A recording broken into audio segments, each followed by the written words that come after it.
Hello guys, good morning everyone. मैं doctor Gopal Sharma एक बार पुनः ई क्लासेस प्लेटफॉर्म पर आपका हार्दिक स्वागत करता हूं।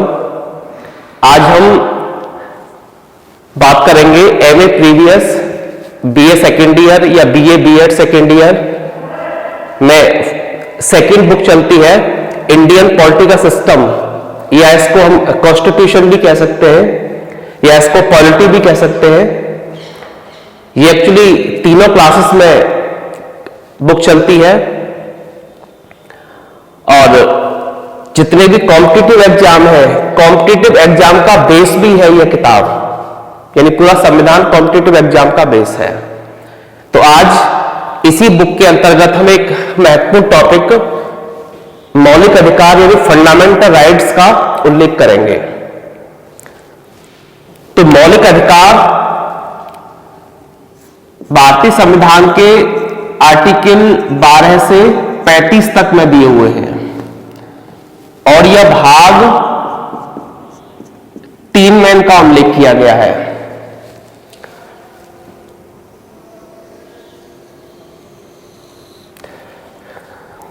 मौलिक अधिकारों की जो प्रेरणा मिली है, यानी मौलिक अधिकार हमें कहां से प्राप्त हुए, ये अमेरिकी संविधान से प्राप्त हुए हैं।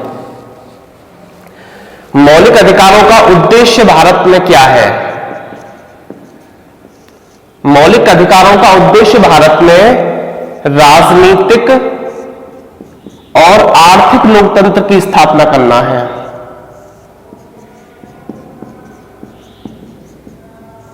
नीति निर्देशक तत्वों के द्वारा भारत में सामाजिक और आर्थिक लोकतंत्र स्थापित होता है, वहीं मौलिक अधिकारों के द्वारा भारत में राजनीतिक और आर्थिक लोकतंत्र की स्थापना होती है।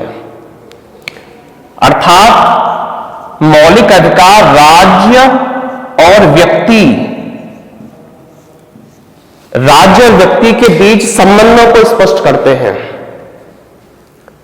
मौलिक अधिकार लिखित संविधान का अंग होते हैं,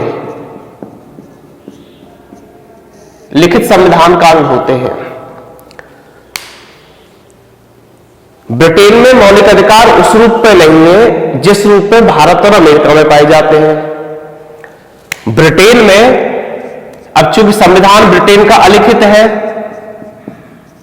ब्रिटेन का संविधान अलिखित है, तो ब्रिटेन में मौलिक अधिकार उस रूप में नहीं पाए जाते जिस रूप में भारत और अमेरिका में है। समय समय पर ब्रिटेन के सम्राट ने, जैसे 1215 में ब्रिटेन के सम्राट जॉन द्वितीय ने अपने नागरिकों को कुछ अधिकार दिए। उन अधिकारों को 1215 का मैग्ना कार्टा कहा गया, मैग्ना कार्टा। ऐसे ही 1689 में ब्रिटेन के सम्राट, नाम था उनका विलियम मेरी, विलियम मेरी ने अपने नागरिकों को कुछ अधिकार प्रदान किए जिन्हें ब्रिटेन का बिल ऑफ राइट्स कहा गया, बिल ऑफ राइट्स कहा गया।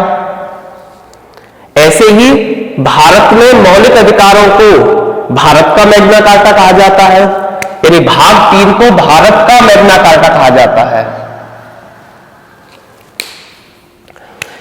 दुनिया का पहला लिखित संविधान अमेरिका का बना, और कब बना? यह बना था 1789 में। लेकिन 1789 में मूल संविधान में मौलिक अधिकार नहीं थे। 2 वर्ष बाद यानी 1791 में प्रथम 10 संशोधन किए गए अमेरिकी संविधान में और फंडामेंटल राइट्स को वहां जोड़ा गया। भारत में मौलिक अधिकार कृत्रिम है, कृत्रिम है, जबकि अमेरिका में मौलिक अधिकार प्राकृतिक है। इसका मतलब यह है कि अमेरिकी सुप्रीम कोर्ट वहां के मौलिक अधिकारों को घटा सकती है और बढ़ा भी सकती है। इस वजह से माना जाता है कि अमेरिकी सुप्रीम कोर्ट दुनिया की सबसे ताकतवर सुप्रीम कोर्ट है। मौलिक अधिकार वाद योग्य हैं, अर्थात इनका अतिक्रमण होने पर हम सुप्रीम कोर्ट भी जा सकते हैं और हाई कोर्ट भी जा सकते हैं। आर्टिकल 32 के तहत हम सुप्रीम कोर्ट जा सकते हैं और आर्टिकल 226 के तहत हम हाई कोर्ट जा सकते हैं। इस प्रकार मौलिक अधिकारों का संरक्षक सुप्रीम कोर्ट और हाई कोर्ट दोनों हैं। मौलिक अधिकार प्रत्येक भारतीय नागरिक और गैर भारतीय नागरिक दोनों को प्रदान किए जाते हैं, लेकिन आर्टिकल 15, 16, 19, 29, 30 यह आर्टिकल गैर भारतीय अर्थात विदेशियों को प्राप्त नहीं है। मौलिक अधिकारों की जो प्रकृति है ना, वो नकारात्मक है, यानी राज्य के लिए तो नकारात्मक है ये, लेकिन हम लोगों के लिए सकारात्मक है। नकारात्मक क्यों राज्य के लिए? क्योंकि राज्य पर बहुत सारे प्रतिबंध लगाते हैं, इसलिए इनका स्वरूप क्या है? नकारात्मक है। मौलिक अधिकारों को आपातकाल में यानी इमरजेंसी में, आपातकाल के लिए आर्टिकल 352, 356, 360। तो आपातकाल में राष्ट्रपति मौलिक अधिकारों को निलंबित कर देता है, निलंबित कर सकता है, और संसद कानून बनाकर मौलिक अधिकारों को स्थगित कर सकता है। लेकिन 44वां अमेंडमेंट हुआ 1978 में संविधान में, उसमें यह कहा गया कि आर्टिकल 20 और आर्टिकल 21 न तो निलंबित होंगे और ना ही किसी स्थिति में स्थगित होंगे। मौलिक अधिकार यानी आर्टिकल 12 और 13, शुरुआत 12 से हो रही है, 12 से 35, तो 12 और 13 में मौलिक अधिकारों की प्रकृति बताई गई है, और आर्टिकल 33, 34 और 35 यह संसद को राइट देते हैं कि मौलिक अधिकारों के लिए आप कोई भी कानून का निर्माण कर सकते हैं। संसद को राइट है 33, 34, 35। इस प्रकार आर्टिकल 31 को छोड़कर और 21A को जोड़कर कुल 19 अनुच्छेदों में मौलिक अधिकार है वर्तमान में।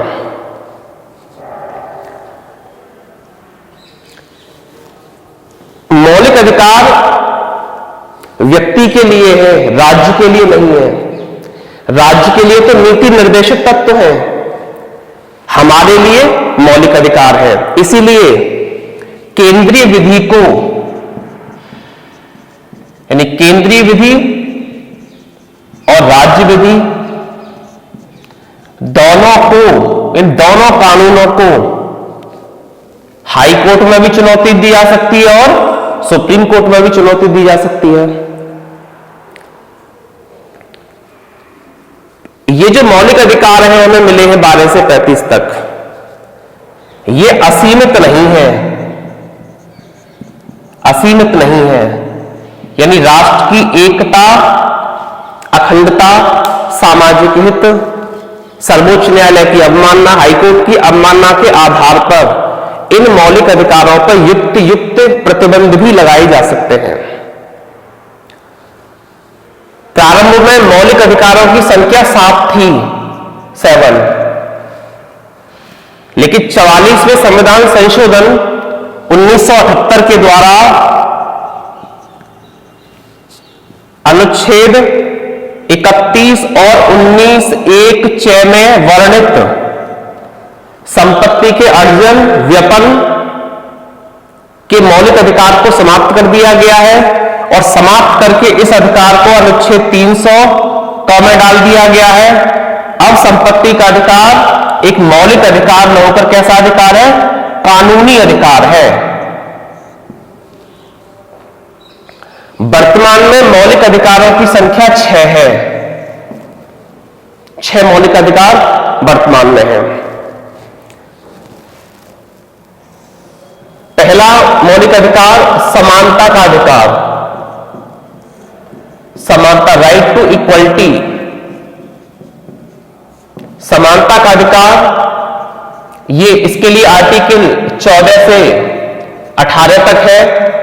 दूसरा मौलिक अधिकार स्वतंत्रता का अधिकार, राइट टू फ्रीडम, यह आर्टिकल 19 से 22 तक है।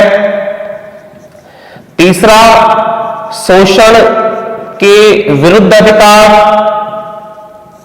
इसके लिए आर्टिकल 23 और 24 है। चौथा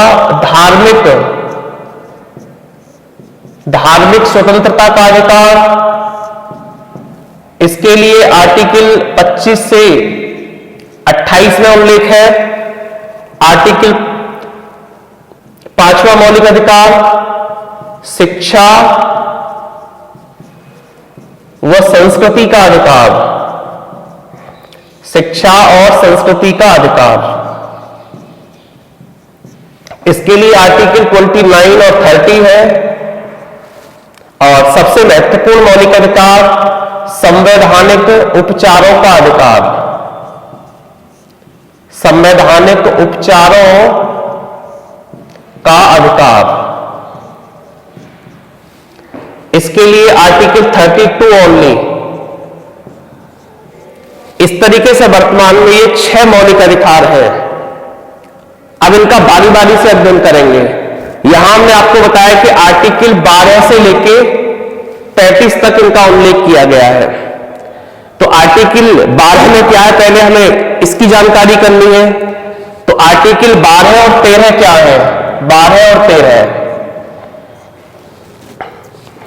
आर्टिकल 12 में राज्य की परिभाषा दी गई है और इसमें कहा गया है कि केंद्रीय सरकार, संसद, राज्य सरकारें, राज्य विधानमंडल और जितने भी स्थानीय या अन्य सत्ताएं, अन्य अथॉरिटी हैं, वो सब राज्य के अंतर्गत माने जाएंगे। स्थानीय के अंदर निगम, पंचायती राज संस्था की तीनों, जिला परिषद, पंचायत समिति, नगर निगम, नगर पालिका, जिला बोर्ड, ये सब राज्य के अंतर्गत माने जाएंगे। और अथॉरिटी के अंदर, प्राधिकार के अंतर्गत, जैसे राजस्थान यूनिवर्सिटी, यूपीएससी, आरपीएससी, जितने भी सरकारी प्रतिष्ठान हैं केंद्र के और राज्य के, सब आर्टिकल 12 के अंतर्गत माने जाएंगे। सब राज्य के अंतर्गत इनको काउंट किया जाएगा। कौन राज्य के अंतर्गत आएगा और कौन नहीं आएगा, इसका निर्धारण सुप्रीम कोर्ट करेगी। उसका निर्धारण सुप्रीम कोर्ट करेगी। इवन वैष्णो देवी का मठ, इसको भी राज्य के अंतर्गत रख दिया गया है। अमरनाथ गुफा, इसको भी राज्य मान लिया गया है।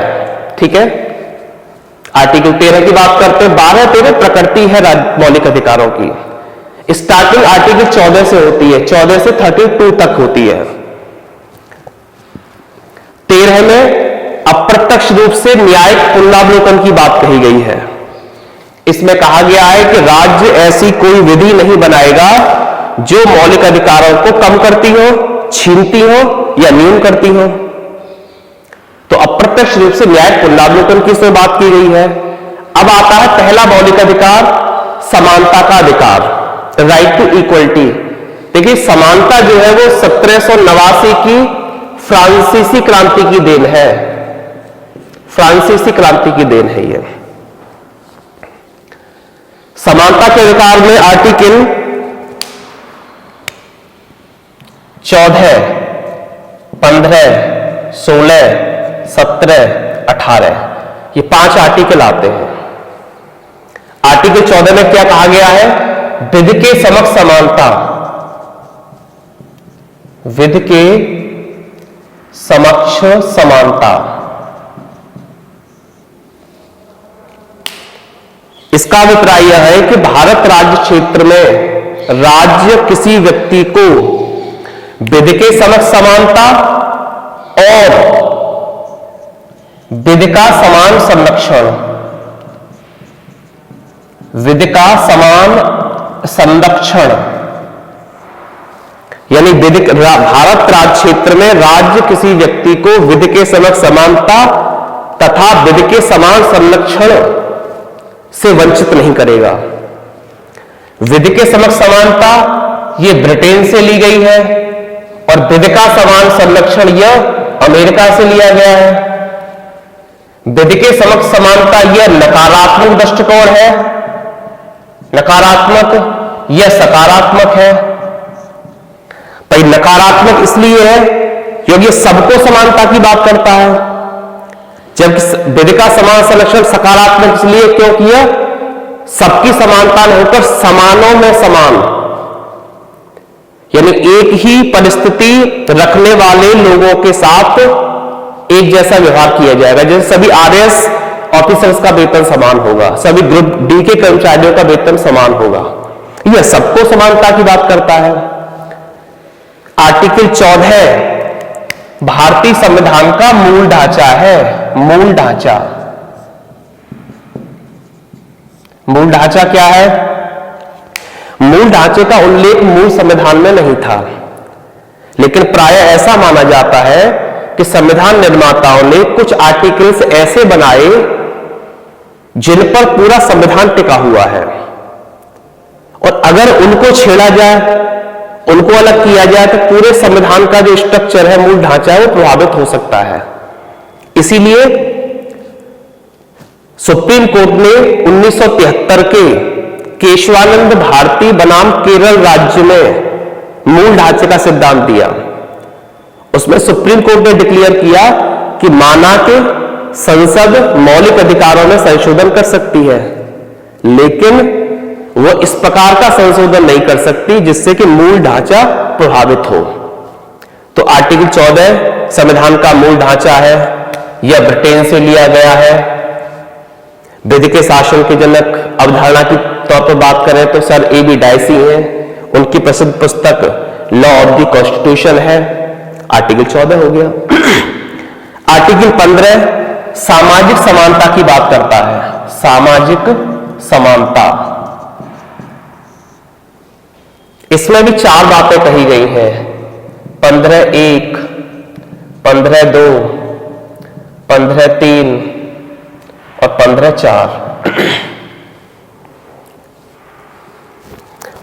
15(1) में कहा गया है कि राज्य किसी नागरिक के साथ जाति, भाषा, धर्म, लिंग, जन्म स्थान के आधार पर कोई भेदभाव नहीं करेगा। आर्टिकल 15(1) में। 15(2) में कहा गया है कि एक नागरिक दूसरे नागरिक के साथ सार्वजनिक स्थलों जैसे पार्क, सिनेमा घर, रेलवे स्टेशन, बस स्टैंड, मनोरंजन के साधन, इन पर कोई एक नागरिक दूसरे नागरिक के साथ कोई भेदभाव नहीं करेगा। जैसे कुएं, तालाब, इस पर कोई भेदभाव नहीं करेगा। 15(3) और 15(4) में अपवाद दिए गए हैं इनके। 15(3) में कहा गया है कि राज्य चाहे तो स्त्री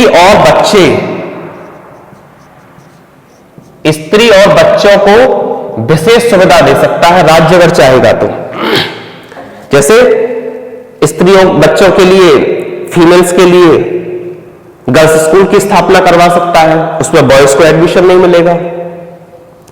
देखा होगा राजस्थान गवर्नमेंट भाई दूज और राखी के अवसर पर स्त्रियों को निःशुल्क यात्रा रोडवेज में प्रोवाइड करता है। ऐसे बच्चों के लिए विशेष सुविधा दे सकता है।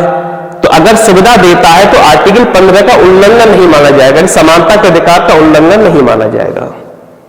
15(4) में ओबीसी को आरक्षण का आधार प्रदान किया गया है, रिजर्वेशन का आधार दिया नहीं गया है, दिया तो 16(4) में है। 15(4) में ओबीसी को आरक्षण का आधार दिया गया है। एक आर्टिकल और आता है इसमें 15(5). इसमें कहा गया है कि उच्च शिक्षण संस्थानों में SC, ST, OBC को एडमिशन में रिजर्वेशन दिया जाएगा। तो इस तरह आर्टिकल 15 कहता है सामाजिक समानता। आर्टिकल 16 में अवसर की समानता,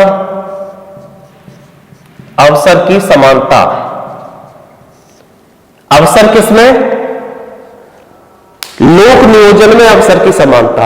इसमें भी कुछ आर्टिकल्स है, देखिए जैसे बात करते हैं आर्टिकल 16(1), 16(2), 16(3), 16(4), फिर 16(4) कै और 16(4) ख। देखिए मौलिक अधिकार बड़ा इंपॉर्टेंट टॉपिक है। आईएएस की जब कोचिंग चलती है, आईएएस की क्लास में करीब 1 महीने तक पढ़ाया जाता है ये मौलिक अधिकार। आरएएस की कोचिंग में करीब 20 से 25 दिन ये क्लास चलती है इसकी। वनडे एग्जाम में भी 7 से 8 दिन तक अकेला टॉपिक चलता है। एक आर्टिकल इंपोर्टेंट है इसका। आर्टिकल 16(1) कहता है कि भारत राज्य क्षेत्र में राज्य किसी व्यक्ति को सरकारी नौकरी पाने के लिए नियुक्ति में अवसर की समानता से वंचित नहीं करेगा, यानी उन्हें चांस देगा राज्य। 16(2) में कहा गया है कि भारत राज्य क्षेत्र में राज्य किसी व्यक्ति के साथ जाति, भाषा, धर्म, लिंग, जन्म स्थान या भाषा के आधार पर कोई भेदभाव नहीं करेगा। ये 16(2) में हो गया। 16(3) में कहा गया है कि राज्य चाहे तो डोमिसाइल की शर्त लगा सकता है, यानी मूल निवास की शर्त लगाकर दूसरे राज्य के लोगों को अपने यहां नौकरी देने से मना कर सकता है। जैसे राजस्थान में मूल निवास डोमिसाइल की शर्त है, तो अदर स्टेट के लोगों को रोका जा सकता है नौकरी पाने से। लेकिन इस तरह के कानून बनाने का अधिकार उस राज्य को नहीं है। इस तरह के कानून बनाने का अधिकार संसद को प्राप्त है, राज्य को नहीं है। तो आर्टिकल 16(3) मूल डोमिसाइल के आधार पर नौकरी पाने से अदर स्टेट के लोगों को रोका जा सकता है।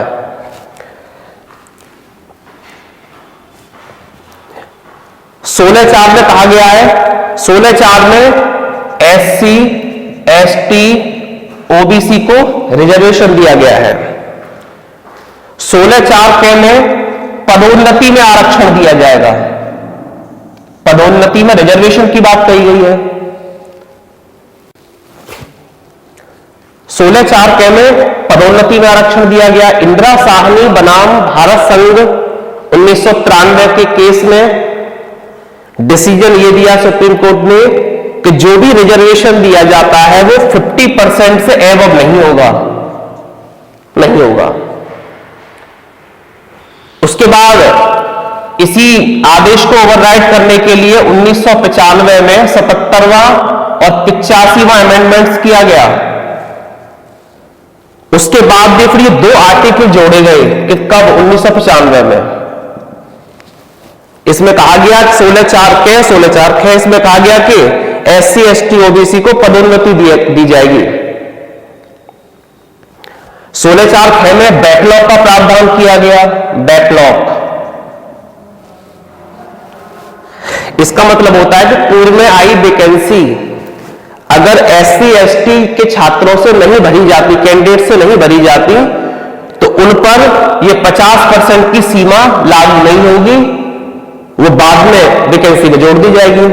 तो इस तरीके से ये आर्टिकल 16 में अब लोक नियोजन में अवसर की समानता में ये आर्टिकल सब दिए गए हैं। अब बात करते हैं आर्टिकल 17 की। 17 में कहा गया अस्पृश्यता का अंत। अस्पृश्यता का अंत। इस आर्टिकल 17 पर महात्मा गांधी का प्रभाव है। महात्मा गांधी छुआछूत के विरोधी थे, अस्पृश्यता का अंत करना चाहते थे। एक बार उन्होंने अपने पत्र यंग इंडिया में लिखा था कि हे ईश्वर, मैं पृथ्वी पर दोबारा जन्म लेना नहीं चाहता। अगर मेरा जन्म होता है तो किसी गरीब के यहां पर हो, ताकि मैं उसकी पीड़ा को करीब से महसूस कर सकूं और उसका निदान कर सकूं। तो उनके मत को ध्यान में रखते हुए आर्टिकल 17 को जोड़ा गया। इसमें छुआछूत का किसी भी रूप में आचरण करना, प्रचार करना, व्यवहार करना एक अपराध माना जाएगा।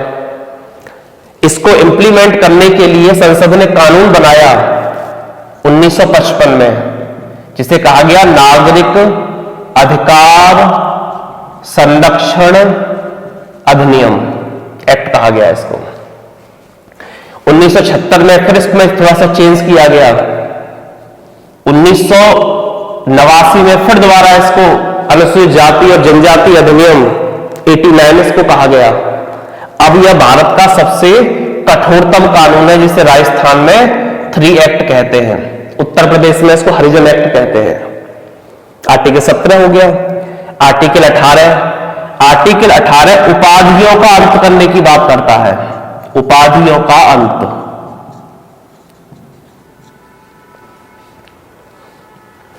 यह सामाजिक न्याय की स्थापना करता है। आर्टिकल 17 भी सामाजिक न्याय की बात करता है। तो संविधान निर्माता बड़े दूरदर्शी थे। ब्रिटिश सरकार भारत के समाज को विषमता मूलक बनाने के लिए कुछ उपाधियां डिस्ट्रीब्यूट करती थी। जैसे महात्मा गांधी को केसरी हिंद की उपाधि दे दी, आर.एन. टैगोर को, रविन्द्रनाथ टैगोर को नाइटहुड की उपाधि प्रदान कर दी। तो ऐसे उपाधियां डिस्ट्रीब्यूट करके समाज को विषमता मूलक बनाती थी। संविधान निर्माताओं ने उपाधियों का अंत करने का निश्चय किया। इसमें कहा गया है, इसमें 4 बातें कही गई हैं। 18(1), 18(2), 18(3) और 18(4). 18(1) में क्या कहा गया है कि राज्य चाहे तो विद्या और सेना, राज्य चाहे तो विद्या और सेना को छोड़कर शेष किसी क्षेत्र में उपाधि नहीं देगा। आर्टिकल 18(2) कहता है कि राज्य कोई भारतीय नागरिक विदेशों से कोई उपाधि ग्रहण नहीं करेगा। 18(3) में कहा गया है अगर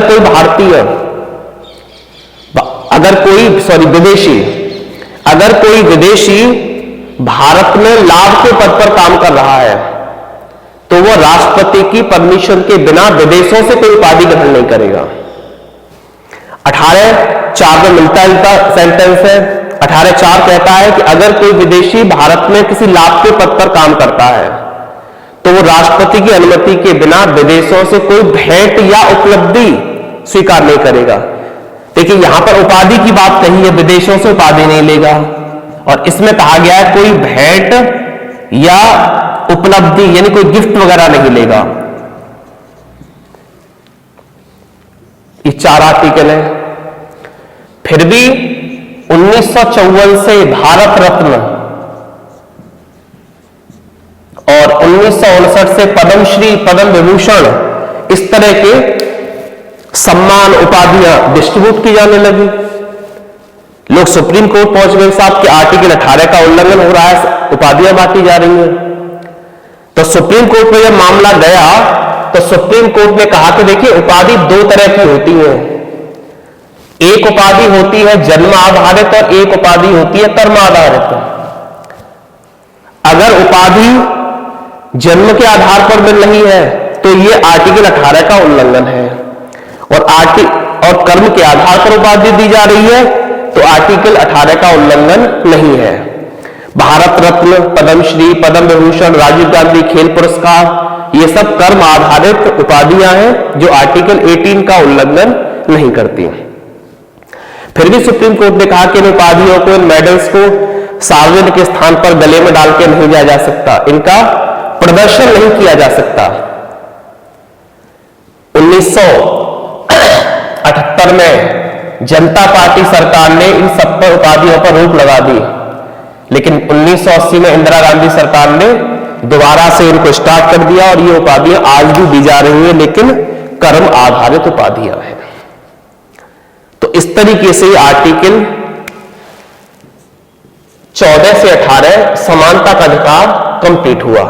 दूसरे अधिकार की बात करते हैं, स्वतंत्रता का अधिकार, राइट टू फ्रीडम की बात करते हैं।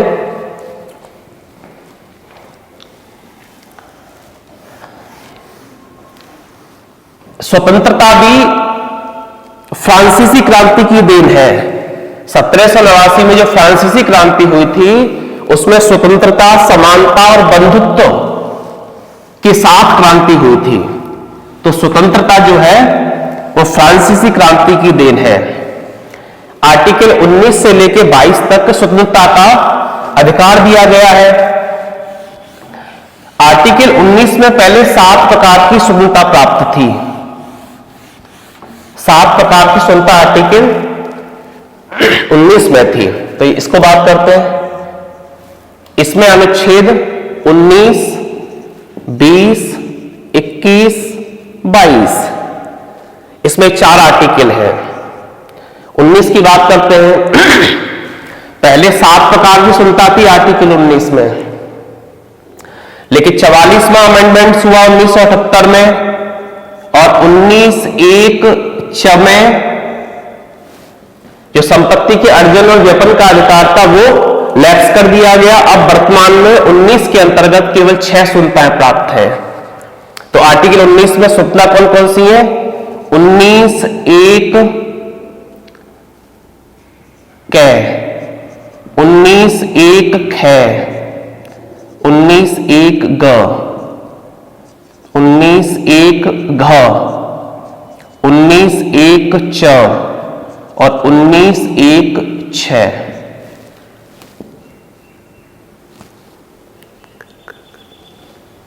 यहां 19(1) ड और है, देखिए ये है।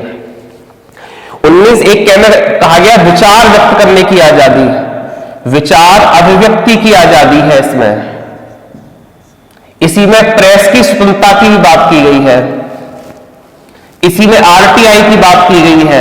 आरटीआई, राइट टू इंफॉर्मेशन, ये 12 अक्टूबर 2005 से लागू किया गया। आरटीआई आने से शासन में पारदर्शिता बढ़ी है, उत्तरदायित्व बढ़ा है, जवाबदेही बढ़ी है। इसमें विचार अभिव्यक्ति की आजादी है। इलेक्ट्रॉनिक मीडिया, प्रिंट मीडिया सब इसी में आते हैं। लेकिन ये जो 6 प्रकार की स्वतंत्रता प्राप्त है, इस पर उचित प्रतिबंध भी हमने बताया था कि मौलिक अधिकार असीमित नहीं है। इन पर भी राष्ट्र की एकता, अखंडता, सामाजिक हित और सर्वोच्च न्यायालय की अवमानना के लिए इन पर ही प्रतिबंध लगाया जा सकता है। तो आर्टिकल 19(2) से लेकर 19(6) तक इन पर उचित प्रतिबंध भी लगाए गए हैं। 19(1) में क्या है? शांतिपूर्वक और निरायुध सम्मेलन करने का अधिकार। देखिए 19(1) कहता है शांतिपूर्वक और निरायुध सम्मेलन कर सकते हैं, लेकिन शर्त क्या है? शांतिपूर्वक हो, उसमें अस्त्र शस्त्र नहीं हो। इसमें जुलूस निकालने का भी अधिकार है, जो राजनीतिक जुलूस है, धार्मिक जुलूस है, वो निकाल सकते हैं। 19(1) में संगम या संघ बनाने का अधिकार, जैसे अखिल भारतीय विद्यार्थी परिषद, अखिल भारतीय ब्राह्मण महासभा, अखिल भारतीय जाट महासभा, अखिल भारतीय क्षत्रिय महासभा, जितने भी संगठन है भारत में, वो सब आर्टिकल 19(1) के तहत बनते। सबको अधिकार मिला संघ बनाने का, संगठन बनाने का। यही तो डेमोक्रेसी की विशेषता है। इसीलिए तमाम तरह के राजनीतिक दल बने, तमाम तरह के प्रेशर ग्रुप्स बने, यानी दबाव समूह बने बहुत सारे। राजनीतिक दल और दबाव समूह का उल्लेख संविधान के किसी भी अनुच्छेद में नहीं है, लेकिन 19(1) में अंतर्निहित है। इसी आर्टिकल के आधार पर भारत में पॉलिटिकल पार्टीज और प्रेशर ग्रुप्स क्रिएट होते हैं। 19(1) में क्या है? अबाध भ्रमण की आजादी। भारत राज्य क्षेत्र में कोई व्यक्ति अबाध भ्रमण कर सकता है, लेकिन इस पर भी प्रतिबंध है। 19(1) में कहीं भी हम निवास कर सकते हैं, कहीं भी हम मकान बना के बस सकते हैं, रह सकते हैं। 19(1) को समाप्त कर दिया गया है, क्योंकि इसमें क्या है? इसमें संपत्ति का अधिकार था उसे समाप्त कर दिया गया, कानूनी अधिकार बना दिया गया है। और 1906 में कोई वृत्ति, व्यापार आदि करने की आजादी है। वृत्ति कहते हैं छोटा व्यापार, जैसे फुटपाथ पर ठेला लगाना, फेरी लगाना, छोटे मोटी दुकान करना, कारोबार हल्का सा करना। लेकिन वृत्ति होता है बड़ा कारोबार, बड़ी बिजनेस। तो इस तरीके से अनुच्छेद इस पर 19(3) के द्वारा, 2 के द्वारा प्रतिबंध है, 19(3) के द्वारा, 19(4) के द्वारा, 19(5) के द्वारा, और इस पर 19(6) के द्वारा प्रतिबंध लगाया गया है। इस तरीके से आर्टिकल 19 की बात करते हैं। अब आता है आर्टिकल 20।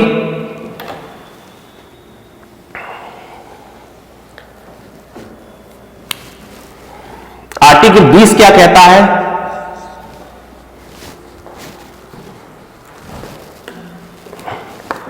आर्टिकल 20 कहता है अपराध के दोष सिद्ध के संबंध में संरक्षण।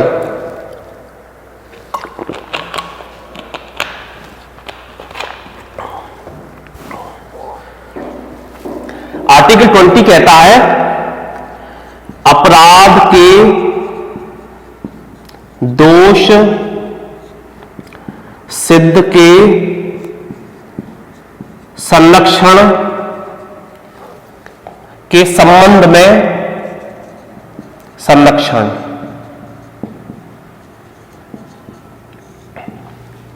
आर्टिकल 20 में कहा गया है कि कोई व्यक्ति को प्रचलित कानून के अतिरिक्त अन्य किसी कानून के माध्यम से दोषी नहीं ठहराया जाएगा। किसी व्यक्ति को अपने विरुद्ध गवाही देने के लिए बाध्य नहीं किया जाएगा। यानी यह कायोत्तर विधियों के रूप में संरक्षण प्रदान करता है। किसी व्यक्ति को दोहरा दंड नहीं है, एक अपराध के लिए एक ही दंड दिया जाएगा। लेकिन अपराध की प्रकृति अगर खतरनाक ज्यादा है तो व्यक्ति को दोहरा दंड भी दिया जा सकता है। यह दोहरे दंड का प्रावधान अमेरिकी संविधान से लिया गया है। आर्टिकल 20 हो गया। आर्टिकल 21 की बात करते हैं। आर्टिकल 21 में प्राण और दैहिक स्वतंत्रता का अधिकार है। सुप्रीम कोर्ट ने कहा कि प्राण का मतलब पशुवत आचरण नहीं है, बल्कि व्यक्ति के लिए गरिमापूर्ण जीवन जीना है। ऐसी वह सभी परिस्थिति जो व्यक्ति को गरिमापूर्ण जीवन जीने से रोकती हैं, वो सब आर्टिकल 21 का उल्लंघन करते हैं। इसीलिए सुप्रीम कोर्ट ने कुछ बातें कही जिनको आर्टिकल 21 में ही नहीं माना, जैसे स्वच्छ जल पाने का अधिकार, अच्छी सड़कें पाने का अधिकार, अच्छी स्वास्थ्य सुविधाएं पाने का अधिकार, अपनी मर्जी के विरुद्ध डीएनए टेस्ट न कराने का अधिकार। तो इस तरीके के कुछ मौलिक अधिकार सुप्रीम कोर्ट ने तय किए। लेकिन सुप्रीम कोर्ट के द्वारा जो अधिकार बताए जाते हैं वो कानूनी होते हैं, और जो संविधान में लिखे रहते हैं वो सब मौलिक अधिकार होते हैं। तो प्राण और दैहिक स्वतंत्रता का अधिकार है आर्टिकल 21 में। 21A, इसमें शिक्षा का अधिकार दिया गया है। शिक्षा का अधिकार, इसको 86वां अमेंडमेंट हुआ था संविधान में, और ये 2002 में हुआ था। इसके माध्यम से कहा गया है कि लेकिन 6 से लेकर 14 वर्ष तक के बालक बालिकाओं को उनके माता पिता, अभिभावक या संरक्षक जो भी है वह शिक्षा की व्यवस्था करेंगे। तो 21A के द्वारा शिक्षा को भी मौलिक अधिकार बना दिया गया है। तो यह आर्टिकल 21 हो गया। एक आर्टिकल और बचता है इसमें, आर्टिकल 22। हम बात कर रहे हैं right to freedom, article 19 to 22। Article 22 में क्या है? इसमें क्या है? बंदी या गिरफ्तारी के विरुद्ध संरक्षण। दो बातें हैं इसमें। एक तो अगर पुलिस किसी व्यक्ति को गिरफ्तार करती है तो तत्काल गिरफ्तारी का कारण बताना जरूरी है। कि उसको किस कारण से गिरफ्तार किया गया है। दूसरा प्रावधान इसमें यह है कि अगर गिरफ्तार किया है तो उसे 24 घंटे के अंदर निकटतम मजिस्ट्रेट के समक्ष उसको प्रस्तुत करना पड़ेगा। इसमें यात्रा का समय शामिल नहीं है। 24 घंटे के अंदर उसे निकटतम मजिस्ट्रेट के सामने प्रस्तुत करना पड़ेगा। उसे अपने पसंद के वकील से मिलवाने का भी अधिकार इसमें दिया गया। अपने पसंद के वकील से बात कर सकता है आर्टिकल 22 में। लेकिन दो तरह से गिरफ्तार व्यक्तियों पर यह नियम लागू नहीं होता। एक तो शत्रु देश का नागरिक, शत्रु देश का नागरिक अगर गिरफ्तार हो जाए तो उसको न तो गिरफ्तारी कारण बताया जाएगा और ना ही उसको निकटतम मजिस्ट्रेट के समक्ष 24 घंटे प्रस्तुत करने की बात होगी और ना ही उसे वकील से मिलने दिया जाएगा। और दूसरा, निवारक निरोध अधिनियम के तहत गिरफ्तार व्यक्ति पर भी ये दो चीजें अप्लाई नहीं होंगी। अब निवारक निरोध अधिनियम ये इंपॉर्टेंट है काफी, इसकी बात कर लेते हैं संक्षिप्त में। निवारक निरोध अधिनियम वह अधिनियम होता है जो अपराध घटित होने से पूर्व ऐसी कार्रवाई करना जिससे अपराध घटित न होने पाए, अपराध घटित नहीं होने पाए। जैसे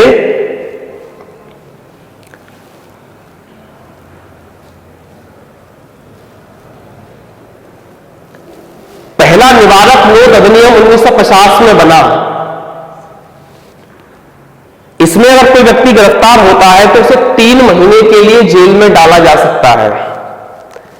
3 महीने बाद उसे जेल से बाहर निकाला जाएगा और हाई कोर्ट के अधीन एक कमेटी बनेगी। हाई कोर्ट के चीफ जस्टिस के अधीन एक कमेटी बनेगी और ये कमेटी तय करेगी कि यह व्यक्ति दोषी है या निर्दोष है। अगर दोषी पुनः पाया जाता है तो उसे जेल में डाल दिया जाएगा और दोषी नहीं है तो उसे रिहा किया जाएगा और उस समय भी उसको गिरफ्तारी का कारण भी बता दिया जाएगा और उसे अपनी पसंद के वकील से परामर्श का अधिकार भी दे दिया जाएगा। तो 1950 में पहला निवारक निरोध अधिनियम बना। 1971 में एक कानून बना था Misa, maintenance internal security act, ये बना था। 1971 में बना। 1975 में ये श्रीमती इंदिरा गांधी सरकार ने जब आपातकाल लगा था देश में, उस समय इसको लागू भी कर दिया।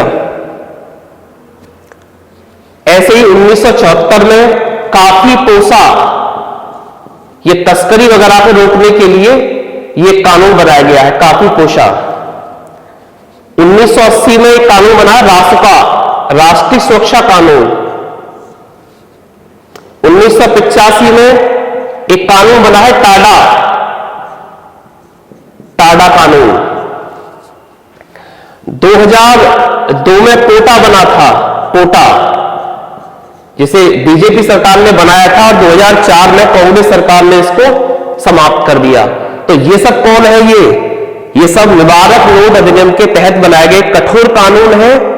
इनका प्रयोग बहुत ही सोच समझकर किया जाना चाहिए। इनके विषय में कहा जाता है कि यह एक ऐसी भरी हुई बंदूक के समान है जिसकी गोली किसी की जान भी ले सकती है तो किसी की जान बचा भी सकती है।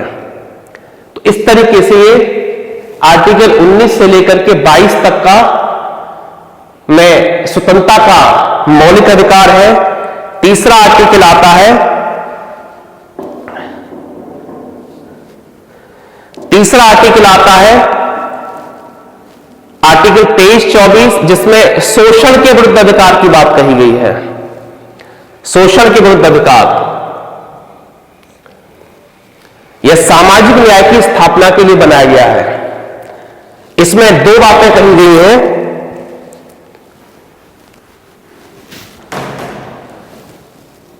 इसमें आर्टिकल 23 और आर्टिकल 24, 23 में भी दो बातें हैं। एक तो इसमें बेगार को समाप्त करने की बात कही गई है। एक स्त्री और बच्चों का क्रय विक्रय नहीं होगा, क्रय विक्रय नहीं होगा। बेगार कहते हैं कि बिना मजदूरी दिए हुए उनसे काम करवा लेना, बेगार या बलात् श्रम यानी बलपूर्वक काम नहीं लिया जा सकता किसी से, ये कहा गया है। यानी राज्य किसी से बलपूर्वक काम नहीं ले सकता। तो बेगार और बलात्श्रम को निषेध किया गया है। स्त्री और बच्चों के क्रय विक्रय पर रोक लगाई गई है।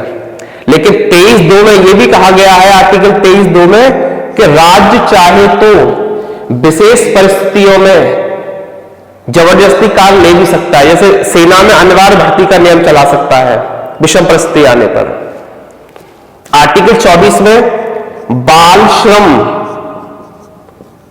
श्रम को निषेध किया गया है।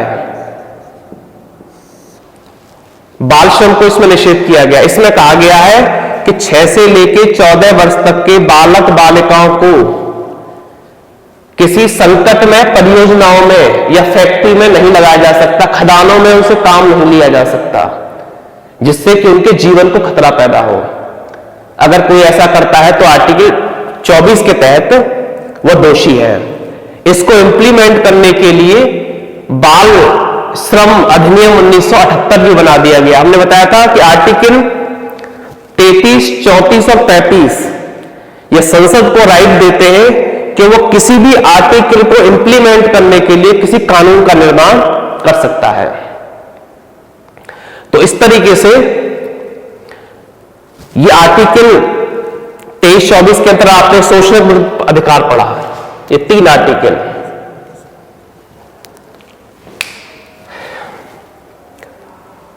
चौथा, धार्मिक स्वतंत्रता का अधिकार, अनुच्छेद 25 से 28 तक। संक्षिप्त में इसकी चर्चा जल्दी से कर लेते हैं।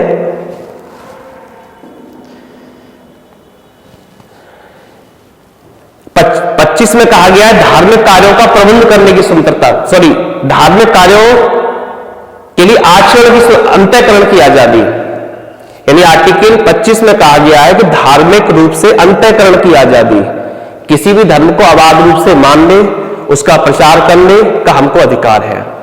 आर्टिकल 26 में कहा गया है, 25, 26, 27 और 28। 25 में अंतःकरण की आजादी, 26 में धार्मिक कार्यों का प्रबंध करने की आजादी, अनुच्छेद 27 में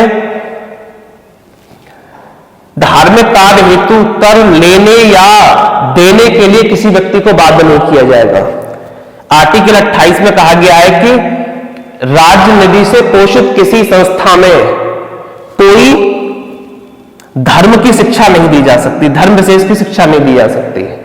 लेकिन किसी धार्मिक संस्था का जन्म ही राज्य द्वारा हुआ है और वह किसी ट्रस्ट के अधीन है, उसमें धार्मिक शिक्षा दी जा सकती है। आर्टिकल 29, 30 में शिक्षा और संस्कृति का अधिकार है। आर्टिकल 29 ये कहता है कि अल्पसंख्यकों को अपनी भाषा, अपनी लिपि को सुरक्षित बनाए रखने का अधिकार है। और आर्टिकल 30 कहता है कि अल्पसंख्यकों को अपनी पसंद की शिक्षण संस्थाएं खोलते समय राज्य अनुदान देते समय उनके साथ कोई भेदभाव नहीं करेगा। ये अल्पसंख्यकों को बहुसंख्यक अल्पसंख्यक पर अत्याचार न करें, इस वजह से इस आर्टिकल को संविधान निर्माताओं ने शामिल किया। संवैधानिक उपचारों का अधिकार, आर्टिकल 32, यह स्वयं एक मौलिक अधिकार होते हुए ऊपर के 5 मौलिक अधिकारों का रक्षक है।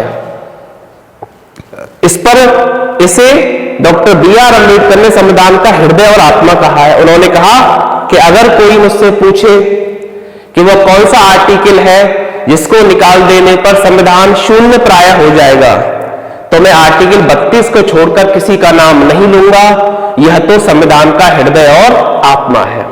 आर्टिकल 32 के तहत ही हम सुप्रीम कोर्ट जाते हैं और सुप्रीम कोर्ट आर्टिकल 32(1) में हम आवेदन देते हैं और आर्टिकल 32(2) के तहत सुप्रीम कोर्ट 5 प्रकार के लेख निकालकर हमारे मौलिक अधिकारों की रक्षा करता है। हमारे मौलिक अधिकारों की रक्षा करता है। 5 लेख कौन कौन से हैं? बंदी प्रत्यक्षीकरण, परमादेश, प्रतिषेध, उत्प्रेषण, अधिकार रक्षा। ये 5 प्रकार की रिट के माध्यम से हाई कोर्ट भी और सुप्रीम कोर्ट दोनों हमारे मौलिक अधिकारों की रक्षा करते हैं। तो ये हो गया आपके 6 मौलिक अधिकार 12 से 32 तक। अब आर्टिकल 33 की भी संक्षिप्त में बात कर लेते हैं। आर्टिकल 33 संसद को यह अधिकार दिया गया है कि सेना बल, पुलिस बल और सशस्त्र सेनाओं के मौलिक अधिकारों को स्थगित कर सकता है संसद। 34 में मार्शल लॉ की बात की, अगर सेना का कानून लागू है तो संसद ऐसे इस स्थिति में मौलिक अधिकारों को स्थगित कर सकता है। आर्टिकल 35 में कहा गया है कि संसद चाहे तो मौलिक अधिकारों को इंप्लीमेंट करने के लिए किसी कानून का निर्माण कर सकता है। तो इस प्रकार ये मौलिक अधिकारों का चैप्टर ये कंप्लीट होता है। सभी मौलिक अधिकार व्यक्ति के लिए है, राज्य के लिए नहीं है। तो आज इस चैप्टर में इस क्लास के लिए बस इतना ही। नेक्स्ट वीडियो बहुत जल्द, बस इन्हीं शब्दों के साथ बहुत बहुत धन्यवाद। Thank you very much. Thank you.